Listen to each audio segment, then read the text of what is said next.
Thank you so very much for being here. Know some of you already. Anybody know Norm Goucher? I think he's visitor Weston. Raise your hand, Norm. She still prays for you. If it wasn't for Norm, I would have never met Rita. So every time I see Norm, I know she gets sympathy cards. I get other cards. We've been married. She's a farm girl from Middle Tennessee, but after my wife died in 2004, it was a long, long time before the Lord sent me somebody that was big enough and fast enough to catch me and to help finish the training process. So I appreciate her very much. Appreciate you. I think the world of your preacher. I knew him from Western New York. You know, at the time when I was teaching evangelism, we were doing door knocking campaigns, and probably the most successful, most organized campaigns was in New York, Jamestown, New York, if I remember the name correctly. And so I got to meet your preacher and his family, and another one of his brothers, of course, came to school. So I think the world of Jesse. I didn't know he'd been out of school 15 years. Yeah. Got all these kids and put on a little bit of weight. Still look 25, right? Yeah, close to it. But these books are helpful. Anybody familiar with this book? This book kind of helped save my life. Why am I here doing the grief seminar? Well, because I know grief. You know, I began preaching years ago. I had done a number of funerals over the years. I got out of the Navy on 9/11/85 to begin preaching. I'd already started. I went to the school of preaching at Carnes when the first students, they started the school in the spring of 71. I started that fall, went through school. I didn't last 8 months. I prayed for the Lord to, make my heart stronger. I didn't know He was going to do it the way that He did. I finally woke up years later in the Navy, spent 10 years in, and then one of the things that happened along the way, I broke my dad's heart because, for years he was outside the church, but came back and was you couldn't imagine a father that was more supportive of my preaching and proud. But when I quit preaching, he was so mad at me. I was named after here, William or Bill, but I became Jonah. When my dad found out that I joined the Navy and they're going to be in the submarines, I guess it was kind of prophetic. He hoped that maybe one day that submarine would spit me out on dry land and start preaching, and that's exactly what happened. So in January of 82, went to Cincinnati after 5 years at sea and began working with a congregation of about 140 and filling in. They hired a preacher that split the church wide open after about 8 months, and they asked me to fill in. So I started filling in the last year and a half up there, and then went to Newport News, Virginia, and came back to be a gospel preacher. And so I got my name back. I'm thankful for that. But I'd preached quite a few years. When I was up in Cincinnati, there was a guy named Paul Young that was probably one of the most successful funeral home outfits out there. He was an older man who was a sculptor. He was extremely well educated, traveled all over the world. But I got to do a few sermons and funerals up there. Didn't know what I was doing. He realized that, but he realized my heart was in the right place. He said, "Preacher, I want to make a deal with you. I know you're young, getting started, but I'll teach you what you need to know about the dying business if I can put you on call." Because there are a lot of people around here in Cincinnati who don't have churches, membership, and when a family member dies, they want a preacher. And I'll work with you and give you some things, some knowledge that'll help you preach, and then if I can put you on call, and I probably did 24 funerals over the course of the next 2 years until I came home. And I thought I'd learned a lot about grief. And learned enough about doing funerals where I became the funeral preacher for certain families. I buried probably 3 or 4 families, the same family up in Cincinnati, and got that reputation. When I was at South Haven, did quite a few. There's one time when I first came back, I did like 10 funerals in 11 weeks. Only half of them at Alt Road Wooddale, but the others that I'd known from different places. And then my mother died. When I came back home, I got home December 19th, 1999, and 13 months later, my mother died of a massive stroke. I came to Knoxville because I knew she was in trouble. And the next year, my father died. The next year, my wife died. So, wow. I thought I knew what grief was. I had no idea. And I made a lot of mistakes about what to do and what not to do. And so part of the things I will share with you are things I've learned. You know, we have an older crowd. That's a compliment, by the way, in these days. So anybody here not experience hard grief?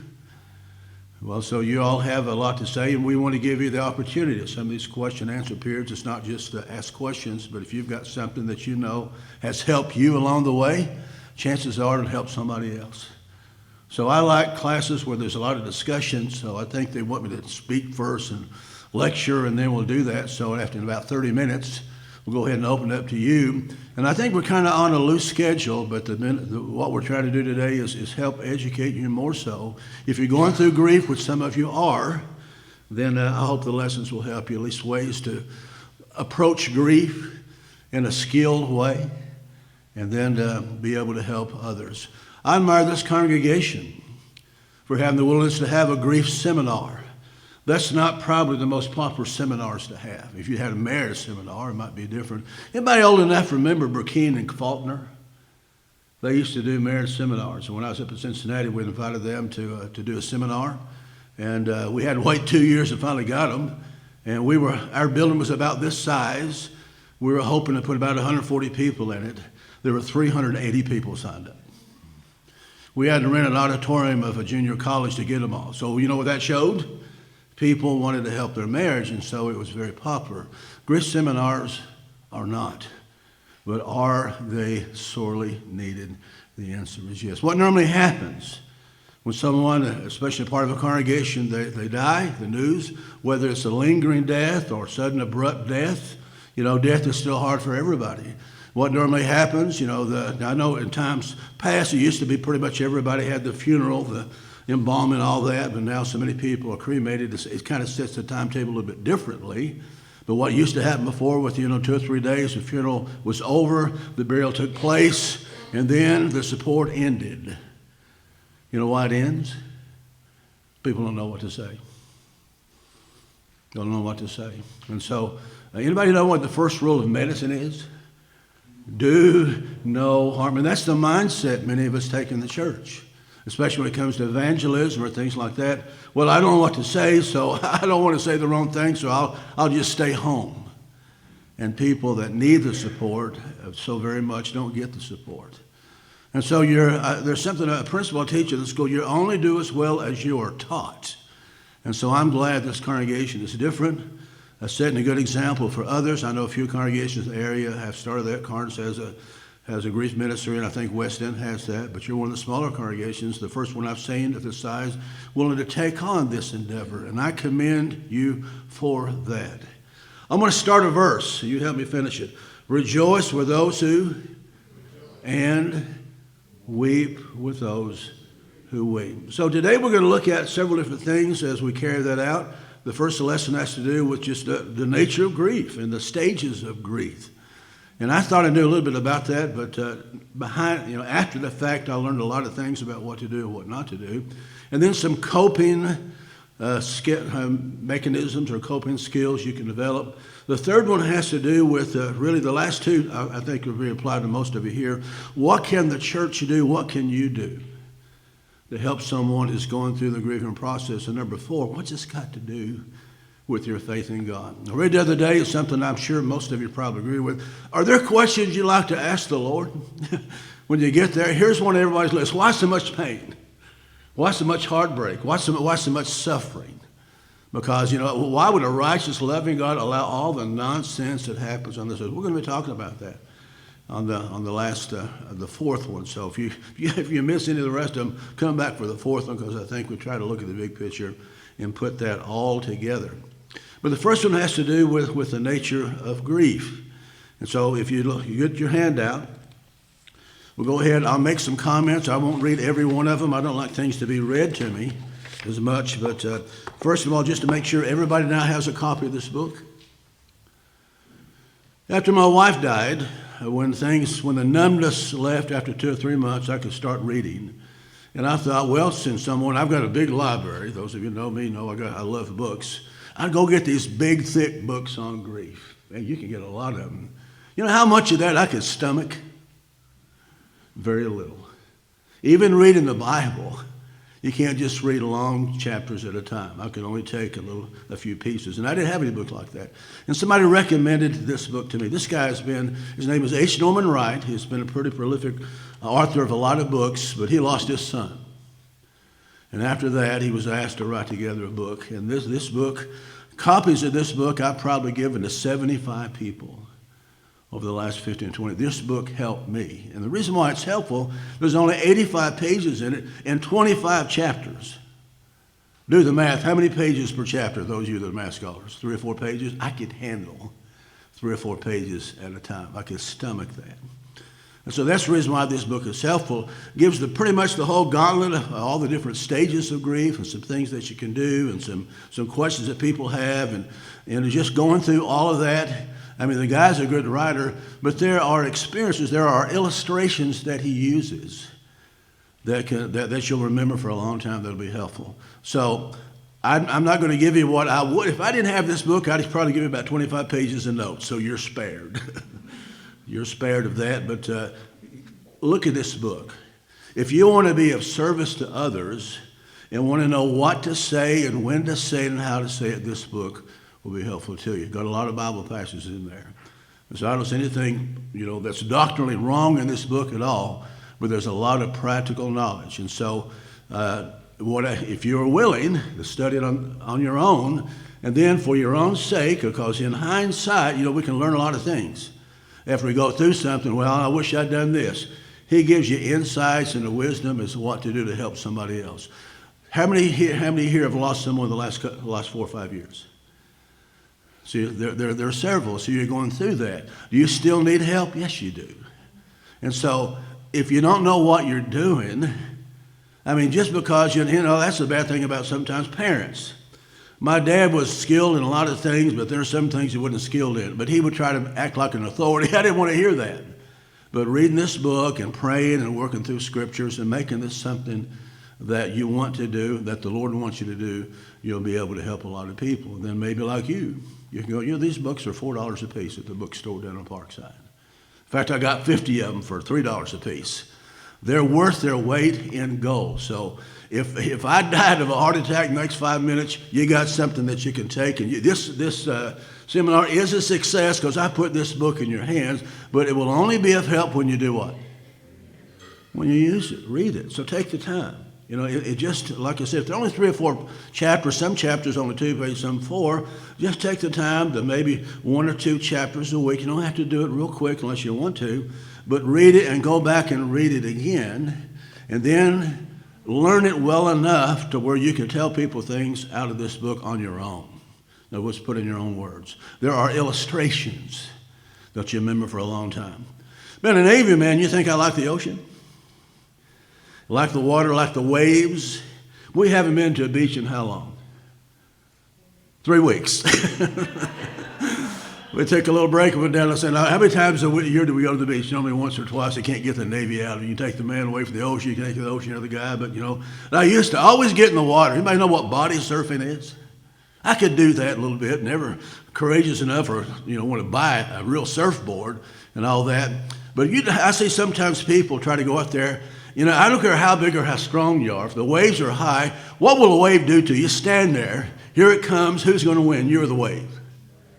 The wave's going to win. Why? It's big. It's powerful. Got all this energy there in the water. But if you want to take advantage of a wave, do what? Turn around and let it do what? Take it ashore. Here's the application. Tears. Emotional outburst that you try to stop. Don't try to stop it. Don't try to stop it. I'm going to give you a heads up in lesson number 2.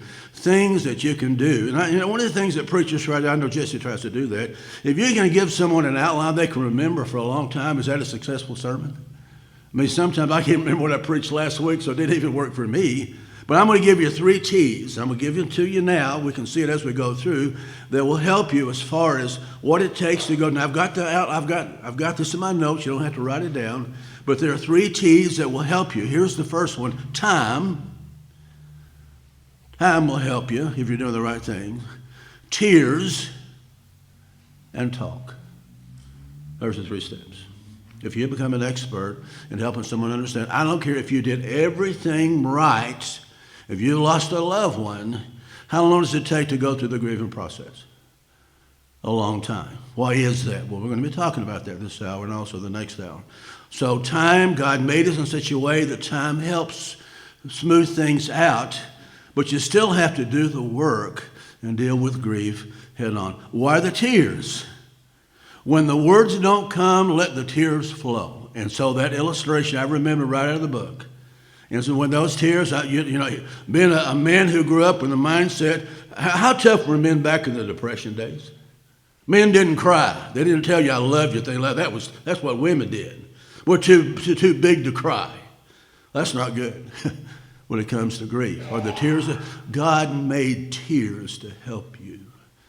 So time, tears, and talk.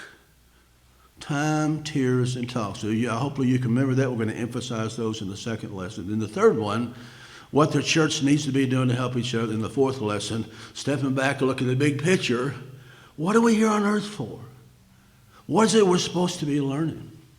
How does suffering enter into the human equation to help our faith? And as you'll see here in a few minutes, what you go through and how you deal with the activities of grieving, they'll either be stepping stones to success or stumbling blocks. You may know someone who lost their faith because of a death or backed off, sure. If you handle grief correctly, you'll be a better person. If you don't, you'll be bitter. You may know any bitter people because someone died and never got over it. And so these lessons today are helping because everybody here's been through that. But maybe be able to put some words in your mouth, some concepts in your mind that will help you for a long time in a practical way. And there's some things we'll emphasize that I hope will be helpful. So that's the introduction.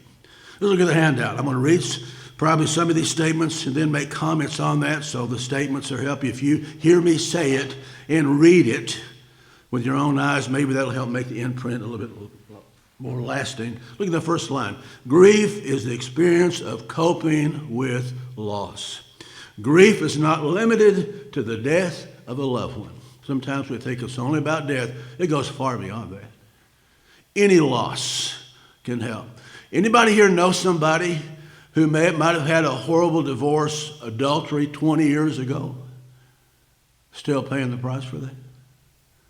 Fighting over kids? I mean, I've seen people devastated by a lot of things. I've known people who lost their career. Maybe they're a musician and something happened to their arm. They had to totally do something else. Anytime you lose something, it hurts. How about the loss of a marriage? How about being someone raised up with or married an alcoholic, but for the children's sake, you stayed with them for 25 years? You think that life is hard? Even though the person's still alive, what have you lost? Lost the concept of what a marriage is supposed to be. You don't have the love and support of what God designed marriage to be. Does that hurt? Sure it does. And so we want to look at the process of grief, the different stages of grief. Even though the lady that we mentioned near the bottom of the page wrote this book that dealt with dying, still yet a lot of these different stages apply to other ways of losing people. How about knowing that you're going to die? Can you grieve your own death? Sure you can. So understand expand your definition of what grief is. It's dealing with loss. So some of the principles that you'll learn and the approaches that you'll use and the help that you can learn to give people can still be applied to other people. How much you think of the suffering that goes on in this world is suffering that related to loss? Add it up. There's a lot of it, is it not? And so I want you to understand the principle we talk about today is not just limited to someone dying. The principles that we talk about today and from this book and from the Bible can be helpful with anybody who is hurting. Started long before Jess ever got to school, but there was a guy by the name of Flavel Yeakley. He was a professor at Harding College years ago. He wrote a book called Why Churches Grow. He did a lot of research for the book. He sent out questionnaires to hundreds of congregations, some who were growing, some who were stagnant, some who were dying. And those who were growing, he tried to find a common bond as to why they were growing. You know what it was? The church's commitment, find a hurt and heal it. That's what the church is supposed to be doing. If the church, now we're more than a worshiping society, we come together to get fixed and turn around and do what? So if people hurt and you know what to do with that, and you can answer, especially people on the outside, how valuable would you be? How valuable would the church be if you had a church full of people who knew how to respond to people who are hurting? Well, that's what God's design has always been. So understand, first of all, when you're talking about grief, it's not just about losing a loved one. And we talked about that in number A. Number B, grief is a journey that's imposed upon us. We don't want it. We don't want it all. You can fight it, struggle through it, or embrace it. By dealing with it, I call head on. Anybody here grew up with a fear of dogs?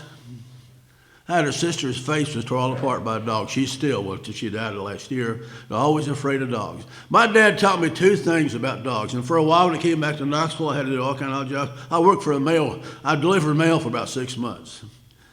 And there were a lot of dogs. You know what they found out about me? Dogs would never bite me. I could deliver mail to houses that had dogs that tear up everybody else, but I get along with dogs. You know the two rules I remember about dogs? Don't run from them. Because number one, why do they run after you? Man, that's like that's fun. And turn around and do what? Look at them head on. Face it head on. I read the true story of a lady out with a kid out in the mountains out west, and a mountain lion came up. She had her kid started running, then she remembered, turn around and face it. She just stopped there and looked at that mountain lion face to face. You know what it did? It walked off. That's what you got to do with grief. You can try to ignore it and run from it. It's still going to fester. It's still going to hurt. You have to deal with it head on. It's a struggle, number C, because no one has been taught how to proceed through grief. Anybody here ever take English in school? Probably took it every year. It was your favorite course, right? Anybody ever have to do math? Anybody ever take a course, go to public school, any courses on grieving? Anybody know of any place, any public school that offers a degree in grieving? What are you going to learn from that? Nobody gets any training on that. So the most devastating thing that can happen to you in your life, how much preparation have we made? None. So is it a reason why we struggle with that? There's been no training in that. And I commend the congregation here, the elders make the decision to have this seminar to be trained up, to know what to do and know what to say, not only for your own sake, the sake of your family members that you love in the church here, the people out there in the world. So understand how important number C is. Grief is not something that can be fixed. In the same way, you have a heart attack, you're talking to Norm, his wife's in the hospital with AFib. Is there such a thing as a grief bypass? Would it be nice if you could have a grief bypass to take that broken heart and fix it? You don't get there from here. If you got cancer, what can they do? Cut it out? If you break your leg, we can fix you. There's no quick fix for grief. That's not the way it works. Your body, your mind, your heart has not been made the same way. Number D, grief can affect every aspect of your being. Your mind, your body, and your spirit. How does it affect your mind? Anybody remember? Any of you that have any memory issues and get distracted going through grief? I mean, just getting through the day can be what? A struggle. I mean, sometimes when we go to not too long, I went to the refrigerator looking for a hammer. Well, what was I doing? I was distracted. But if you think a normal day's distraction is something, then what happens when you go through grief? It affects every aspect of your body. Will it affect your sleep? You better believe it. Will it affect your dreams? Can it affect your health? Sure it can. My wife died on October 12, 2004.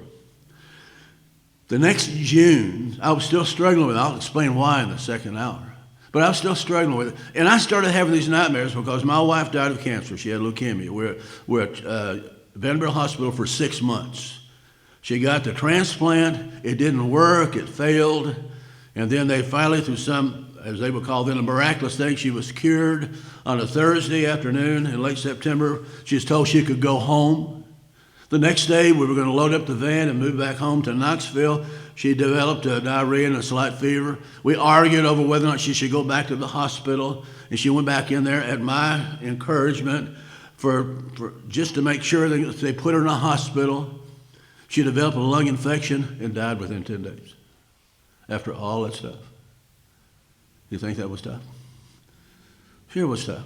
I mean, you see, these things happen, things you don't plan for. And so 9 months later, I was still struggling. Now we had an apartment there on the Vanderbilt campus, and I would leave at 10 o'clock at night and run over and take a shower and get back by 11. If it was 10 after 11, I wasn't back, you know what would happen? I had a cell phone, it started ringing. Where are you? Where are you? 10 minutes late, because she wanted me there with her. And I started having this nightmare. Where are you? I'm hurting, where are you? She'd been dead for 7 or 8 months. It got so bad. I mean, one time I kept a log. There were 7 nights. 5 of those nights, I didn't get over 45 minutes sleep. I almost went crazy. I went to Dr. Smoke. You might know who Dr. Smoke is. He's a good guy, my doctor for years. He loaded me up all kinds of medicine. I was a zombie for a while.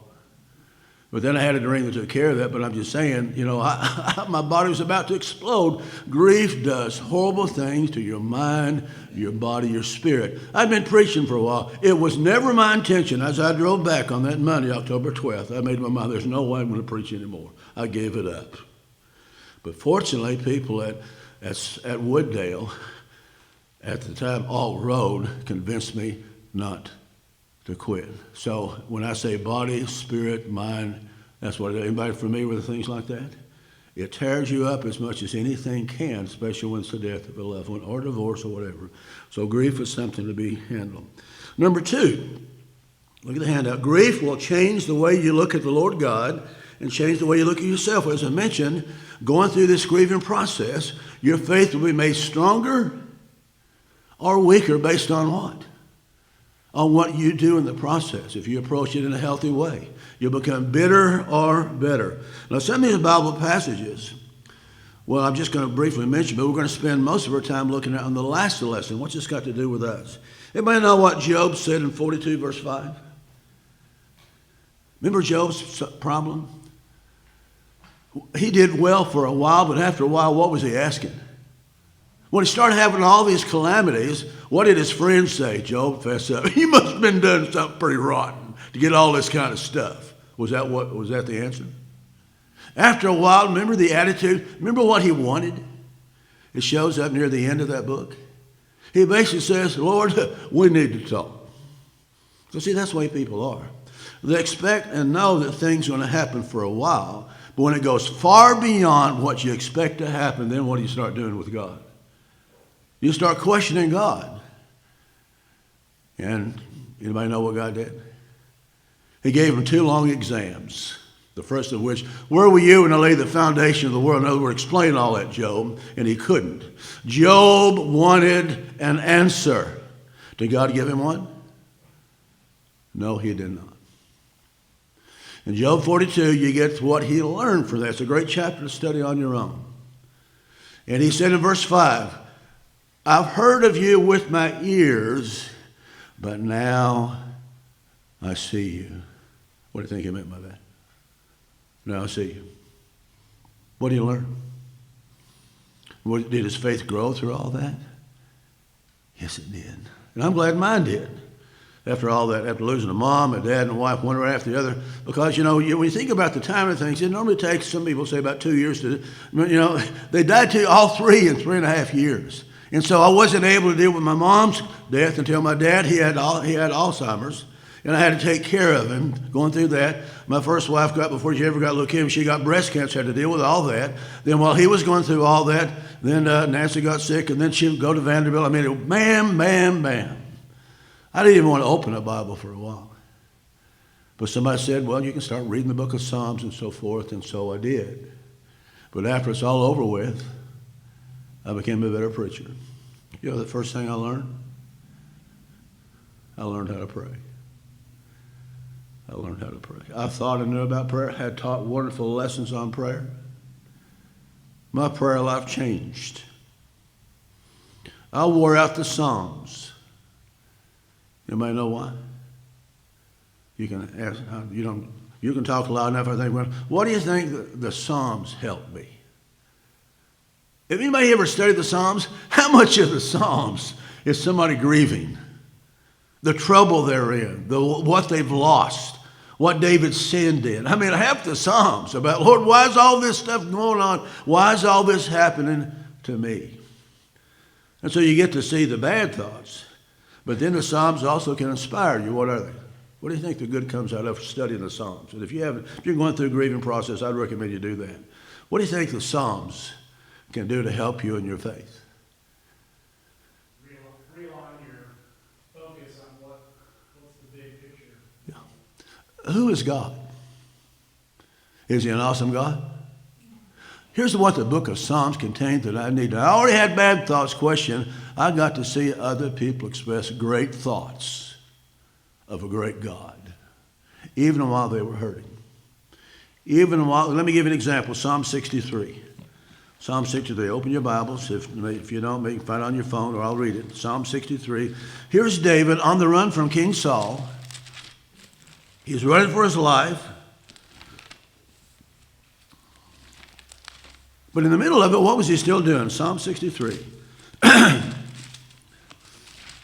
Look what he said. It's great. Talk about inspiring. O God, verse 1, you are my God. Early will I seek you. My soul thirsts for you. My flesh longs for you in a dry, thirsty land where there is no water. So I've looked for you in the sanctuary to see your power and your glory. Here it is. Look at verse 3. Because your loving kindness is better than life, my lips will do what? Praise you. Well, what do you mean by that? What do you mean by that?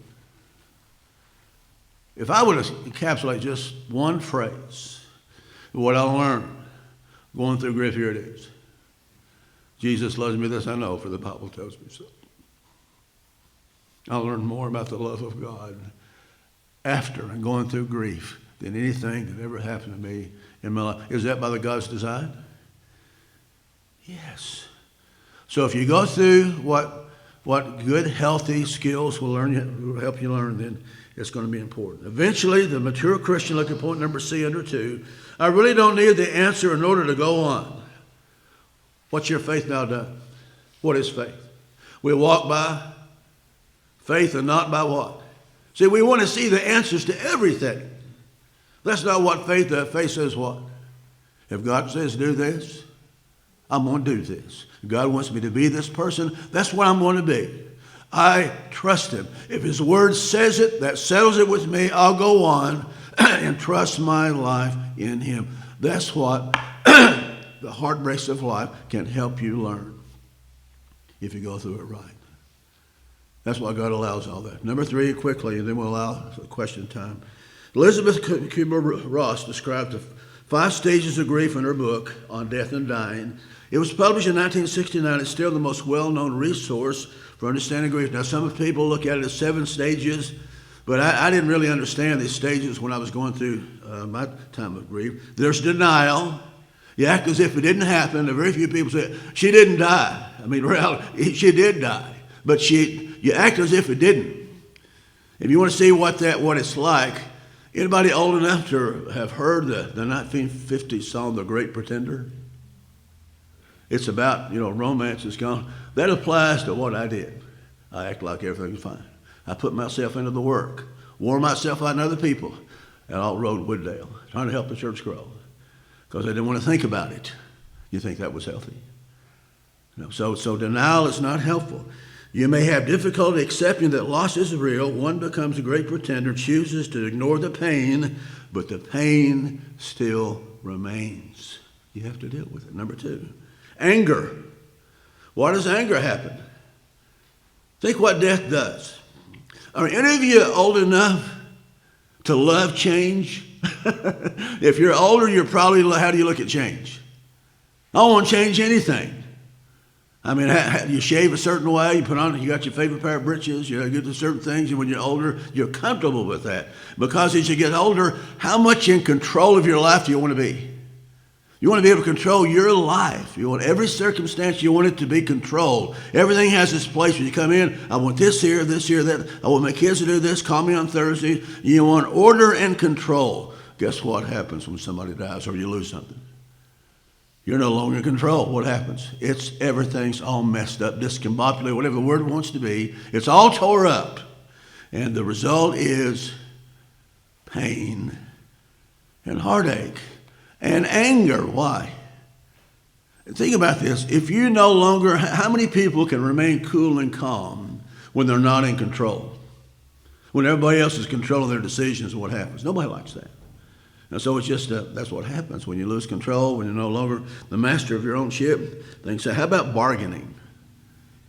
What's involved in that is what's called the what ifs.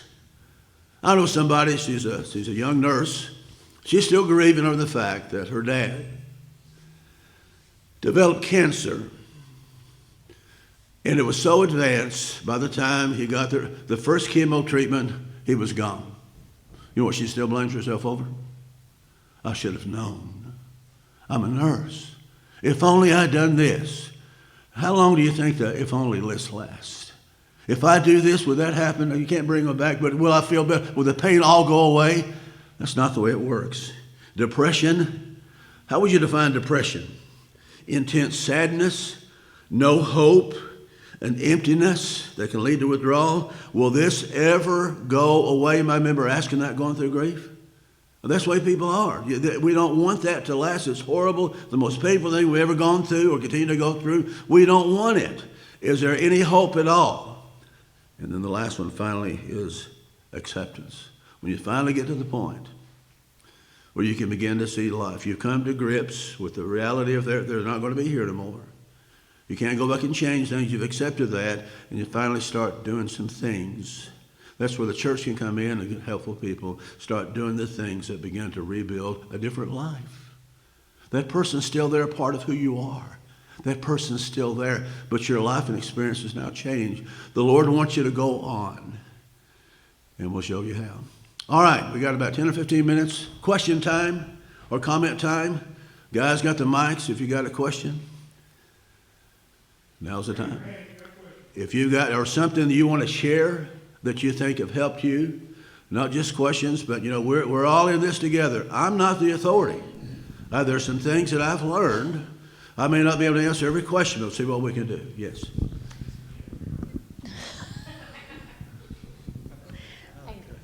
Actually, do you feel that in your line of work there's a difference between people who have the opportunity to see something coming versus it abruptly happening? Like an abrupt death, it wasn't planned, versus a sickness that took time. Do you see a difference in how they grieve? Is it faster? Is it harder? Sudden death is hard. I mean, if you start to measure the depth of things, the hardest, from what I've seen in my experiences, it's that sudden death that you're not prepared for. Because if you know, like my dad, my mother died of a massive stroke. She had a stroke on Thursday, never regained consciousness, turned the plug off, unplugged everything on a Monday. She died a day later. What a horrible long night. My dad had Alzheimer's. Anybody know what that's like, caring for somebody with Alzheimer's? Along the way, he developed some kind of intestinal cancer. He weighed 225 pounds and went in the nursing home. He died weighing 115 pounds. I couldn't wait for him to die. I could hear him grinding his teeth in the hallway. He hurt so bad. We prayed for him to die. I asked the people there, how's he hanging on? And said, it might be helpful if the family gets together, because my dad, he's all about the family, and tell him it's okay. And so we gathered together, all the five of us in Knoxville, gathered on his bed and said, Dad, it's okay. You can go on now and be with Mama. It's okay now. He was dead within 24 hours. But I still remember the phone call from the nursing home. He's gone. I sit there. The reality, even though I've been praying for it for months. So I'm just saying, the deaths that make it harder, the sudden abrupt death, especially the younger, especially, here's one that's hard, suicide of your kids. That's tough. The hardest funeral I've ever done is funerals of teenagers who took their life. There's one man who was a member of Wooddale, had 2 sons. Both took their lives by a shotgun blast to the brain. How do you deal with that? I can't imagine. You think it'd be hard? Yes. So I think, personally, if you know someone's going to die, they got terminal illness, what can you start doing? You can start preparing in the grieving process already and begin to deal with it. So you've already engaged at least partway through something that might be willing to help. It's those sudden ones, especially if there's trauma involved, especially if they're hurt. There's a kid, one of the saddest things, when I was a youth minister at South Haven for 4 years, had 120 kids. There's 2 kids that were my favorites. Their dad worked in a bank for a long time. And then about 50, he said, I'm tired of working in a bank. He cashed in on a lot of his retirement and bought a dump truck and worked on highway paving crews in northern Mississippi. Loved it. Made enough money to get by. On the way home one day, there's a construction guy driving a Caterpillar going the opposite road on Highway 51. The guy hit a bump, and the bulldozer came over and hit this guy's truck, James's truck, punctured the fuel tank and burnt him alive. He was burnt to a crisp. You think that funeral was hard? What did his son say? What do you think he kept saying? I couldn't even tell him goodbye. How long do you think it took for that family to get through that? So I'm just saying there, if let me caution you, don't start comparing the grief that you go through with somebody else. If you're hurting with grief, it hurts. It takes a long time to go through it. Don't get in the comparing business. Usually the more abrupt, and people, and I have preparation for it, sometimes people, if someone's older, you lose a mother at 92 as opposed to 22, that may be different. But I'm just saying, it's always going to be tough, always going to be hard. But sometimes what I've seen, when you see it coming, even though it's hard, especially as it's helpful, you got the support of the church to prepare you. Because what normally happens, if somebody says we've done everything we can, you got about 3 more months, what happens to the visits of that man who's going to die? They don't make visits. Why not? What do you say? I was going to ask, what is the worst thing you can say? What are the worst things you can say when you're helping someone through grief or you're showing up to the hospital? What are the top 2 or 3 things you don't say? Don't ever say, I know what you're going through when you don't. Because if you do, that'll make it matter to anything. There are times I almost want to hit somebody. I mean, everything is different. Losing a child, that ranks high and so forth. But there are people who say, Bill, why are you not over this? You're a gospel preacher. You have all this faith. 6 months later, why aren't you over this? Why do you still talk about it? Are you crazy? They have no idea. But then guess what happens in due time for everybody? And see, another thing, when you're going to help somebody, the best thing you can do is shut up and listen. Let them talk to you about what they're hurting. Back when my wife died, blah, blah, did this, even making hospital visits. The worst thing about a hospital visit? Here's a guy who had gallbladder surgery, and you go on and on about your gallbladder surgery, the old kind, the way they used to do it. He don't want to hear that. What does he want to hear? You're there to support him. You're there because you care. It's not about you. It's not about you. Go to listen. And see, that's the thing about going through grief. There may be times when you're ready to talk. And when they're not there, don't force it. Don't push it. Let it come naturally. In due time, you'll have that. But and we'll talk about this later on, the 3rd hour, you got to be close enough to let people trust you when the times come. So that one of the first things I'd say is, hey, don't do no harm. Keep your mouth shut. It's not about you. Understand what they're going through. Read scriptures. You don't know what else to say. Read Revelation 21 about heaven. Whatever. Just if they're willing to talk, let them talk. You ever hear people say, God must have something better for him, or God must, we start trying to put God's will into this. And we got to be real careful with saying, God took your loved one. God did this. God can work through good things. It takes a while in the grieving process where you can start understanding concepts. Because it's like, a lot of times, here's the question, why did this happen, God? Why did this happen? Like Joe, what was his question? Why did this happen to me? Did he ever get an answer? If we even got the answers, Like my wife died. Why'd you let her die? She's 52 years of age. That's the height of my preaching career. I had 2 girls at home at 16 to 21, 20 years old. I got to raise her myself. I don't know what about being a mama. Why'd you let her die? She was good. Always took care of herself. Why? You think the answer would have helped me? You think it would have taken away the grief? No, wouldn't have done a thing.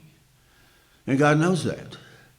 And so I would leave the theology away for down the road after they've had a chance to that's what the last lesson will be about, understanding the big picture. But going through the grief, the pain, that does not take it away at all. Because when you hear God's got a reason for it, that's not what you want to hear. I miss her. She's not here to help me with my kids. I got a kid crying. What do I tell her? So see, that doesn't help knowing that. That can actually make you more mad at God. So I'm just saying, you got to know what you're doing, know what you're saying. So I would save the theology for later when they're more able to handle that. Great question. Great comment. Any other questions or comments? But almost time to take a break. I know you need a break. The mind can only absorb what the seat can endure. I've heard that a long time ago. So, any other questions? Well, you sit down. Does he preach long? Okay.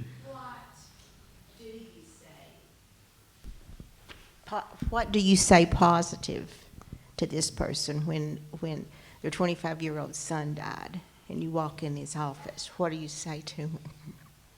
Anybody got any suggestions? I love you. I love you. I love you. Because when the loss occurs of somebody you love, do you have anybody left? Yes. You're not focusing on them. That's the most important thing you can say. So here's what I can imagine what you're going through. Well, I'm going to pray for you. I pray. And just, I just offer. Sometimes it can be helpful, especially at the early stages, when your mind's all crazy. And here's a mother. She's still got kids to care for. You think she remembers the baby food? You think she remembers everything she needs to get at Kroger's? Do the things she's forgetting to do. Take care of what I call the physical things that help, the running here and running there. Do that first so she can focus on the other. I'm just saying, do the physical stuff. Help take care of her body, her mind, the kids, whatever has to be done. Is the insurance paid? You have this done, because they don't think about that. Life's all a mess. You ignore things and miss things. But eventually, we're here for you. We love you. Whatever we can do, we're here to do. That's all you can basically say early on, because they have to deal with it. It's hard, because if you don't deal with it, how long will that last? If a doctor had dirty hands and dirty instruments and sewed you up with those germs still in there, what's going to happen? Is it going to go away? Going to fix itself on its own? See, that's what, if you don't deal with it, that's there. It has to be dealt with. It has to be, you have to understand, she's never going to come back. Can I imagine life without her, him, the 25-year-old son?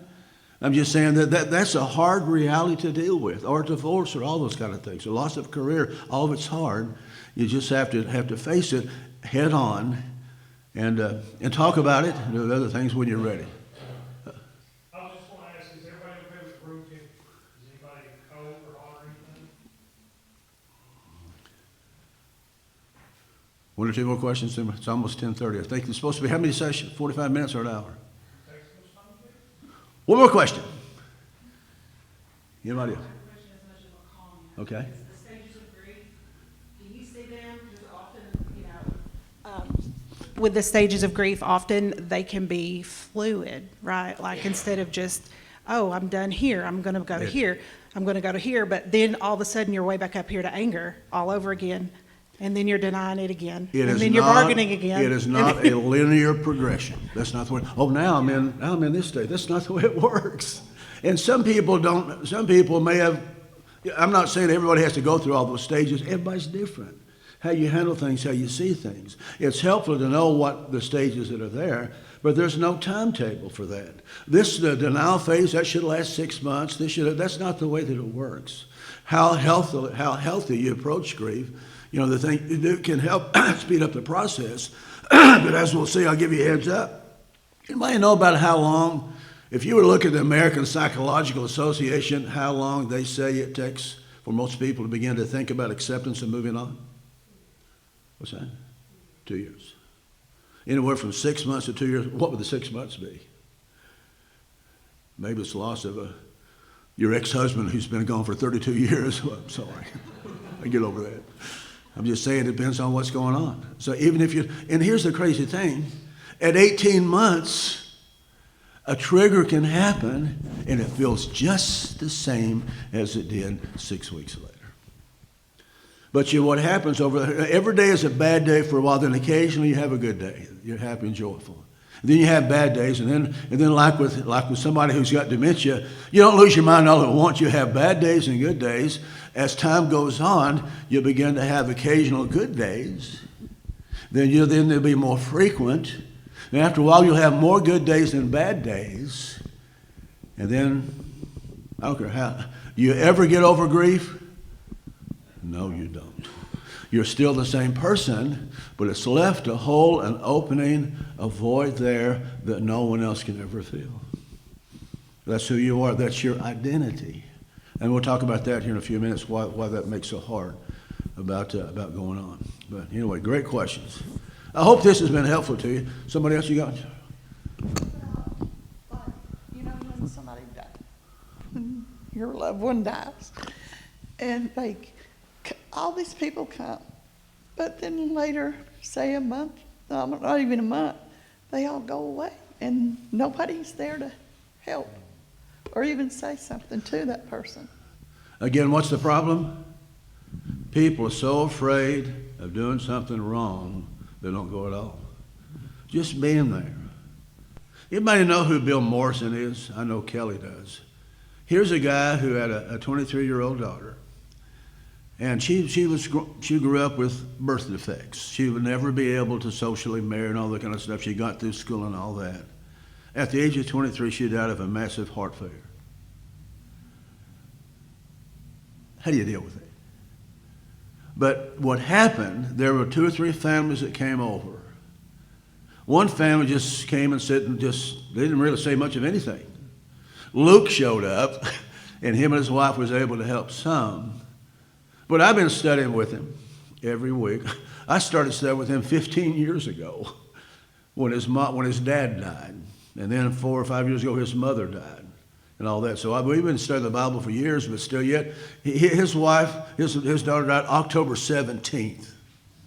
The other day I called, it's right in the middle of a crying spell. It's been a whole year.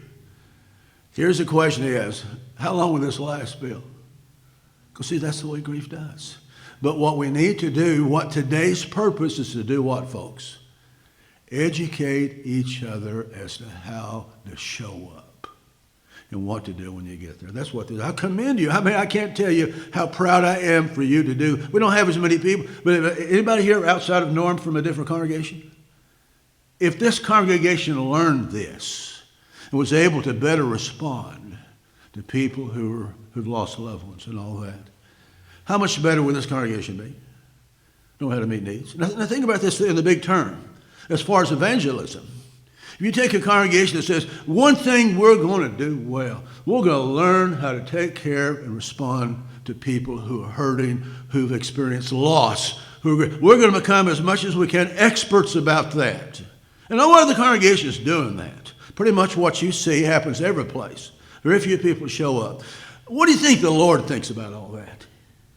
There's somebody getting ready to move to Knoxville from Nashville from Texas. They're older. Going to move to the Knoxville area. He knows death's coming in 2 years. You think providentially he'll make the connection to this congregation that can take care of his people? I believe the answer is yes. Why would he do that? Well, if you had a child, in another city going through struggles, would you not want a Christian to show up? If you got a child, would you not want them to be fixed with a strong congregation? Don't you think God wants that? If this congregation really learns it and gets on board and becomes as much as you can, intelligent and caring and compassion, you have this skill now to show up and help people. God knows that. And guess what's going to happen? There'll be people providentially that you'll cross paths with that you can help. That's the way this whole world is designed. When you're hurting, God can't come in the flesh. He sends who? People. Who are they? wants to know what's going on, and that needs to be you. So I'm sad, for your sake, for anybody else. Anybody know Phil Adams? He's a guy who preached at Alt Road for a while. When his wife died abruptly, well, she had all kinds of issues, but, I went to see him as regular as I could. I hadn't had him, I'd gone through a little bit. I lost my mom by that time. I left one time about 6 months out. I thought, he'll take his life before the week's out. He was bad shape. But before the year was out, one Sunday morning, he said, "What are you going to be doing the latter part of the week, Bill?" I said, "I don't know what's going on." "I may want you to do a marriage ceremony." I said, "What? For who?" He said, "Me." I said, "What are you talking about, Phil?" "I met this girl online. She's in South Carolina. I'm going to go see her. I've seen her once before in person, but if it works out, I'm going to bring her back and marry her." And he did. One of the best marriages I've ever seen. Be great. Who worked that out? God did. I mean, he did what he could, but I wasn't there for him as knowledgeable as I am now. I do a better job now. But that's what the church needs to be there for. It needs to be beyond the leadership. It needs to be. When regular members do that, what's the impact on a church? When regular members show up and say the things that only preachers usually say, when they show up, provide the loving and support and compassion, what does that do for someone's understanding of the situation? What does it show? Now, I do it because, well, he's paid to do that. How much you get paid? Well, we pay him to do that. But when a member does it, and they say the right things, what do you think? Why would he do that? Because he lives it. He knows it. He knows he can help you and wants to help you. See, the thing about, and we'll talk about this more in the fourth lesson, when people show up and do God's work and support each other, going through those hard times, what's different about that congregation as opposed to one that's just a worshiping society? They don't care, no visitation at all. When you got a congregation visiting, got their hands dirty in the lives of other people, what do they see on a regular basis that the worship society church doesn't see? You know what they see? The works of God moving. God answering prayers of people. Lord, help me.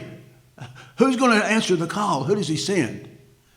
That's what the church is designed to be. That's what the church is designed to do. When you show up to do it, I'm not saying Jesse and the elders here and all that can be, but when you show up to do it, that puts it on a different level. That church has got it figured out. They're doing it because they're volunteers doing it. And when people see churches like that, we got regular members who know the Bible, who live the Bible, who share the Bible, who show up when you're hurting. Why would someone not want to be a part of that? Because it shows you what you can be. Is my answer to that. Let's take a break. 15 minutes, then we'll come back.